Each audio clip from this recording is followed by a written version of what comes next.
Hi everybody, Steve Crosby. Welcome to this episode of Monday Morning Musings, where we're continuing on father-son themes.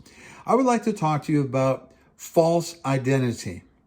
Part of the problem of using, and I've touched this earlier, we're going to go a little more deeply here, of the whole father-son ministry idea, and the whole idea of mandatory titles where, you must address me as Father so-and-so or Papa so-and-so or Pope so-and-so or whatever, is broken humanity is desperately looking for a sense of self and a sense of place.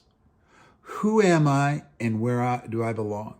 And Paul is so clear in the Corinthian letters that we don't look for that sense of identity and that sense of place in another human being. Well, so-and-so and so-and-so is my spiritual father. What is that?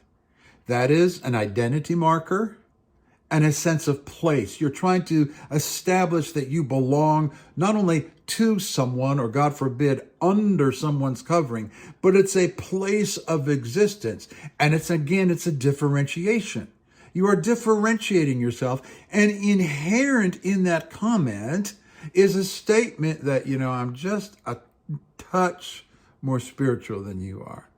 And if you'd really like to join the Insiders Club and become part of the fraternity, so-and-so and so-and-so can be your spiritual mother, and so-and-so and so-and-so can be your spiritual father like they're mine. Now, we would deny that, but I've been at this long enough to know, and I know human nature well enough to know that's a very prevalent dynamic. Something that should get settled for us very early on in our walk, and it often doesn't, is that we get our sense of identity from the gift of God in the sharing of the indwelling Spirit, our identity, our sense of personhood, our sense of a new creation being. Listen carefully, my dear friends. It comes from Jesus. It doesn't come from any minister. It doesn't come from the televangelist. It doesn't come from your favorite TV preacher. Doesn't come from the book you read. Doesn't come from me. Doesn't come from anybody but Jesus. Jesus and Jesus alone should be the place or the person, he's actually both, and we won't get into the tall weeds of that, where we find our new sense of identity. And when it comes to sense of place, which includes sense of purpose, the place for a farmer is the farm, because the place is the fulfillment of his purpose. A farmer is born to farm, and he finds his identity and his function in the place.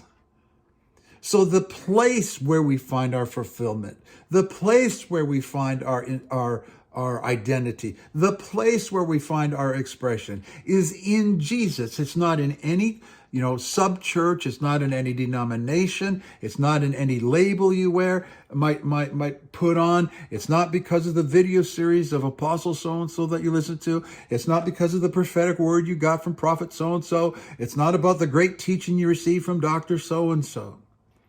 Our place comes from Jesus alone. I will propose to you that this need in humanity is so deep, so ingrained that we don't even realize it when those powers are working in us.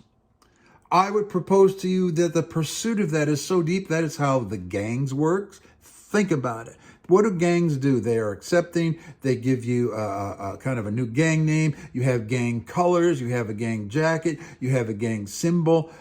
Hitler did it. With the Hitler Youth, you give them a uniform. You give them music to march to. You give them a flag to operate under. You give them it's a high calling and purpose to give them identity and a place and a sense of mission and function.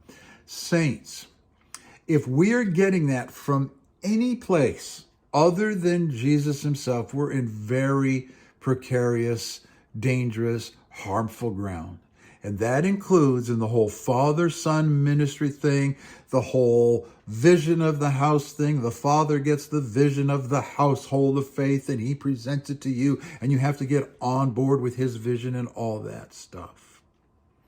So, titles,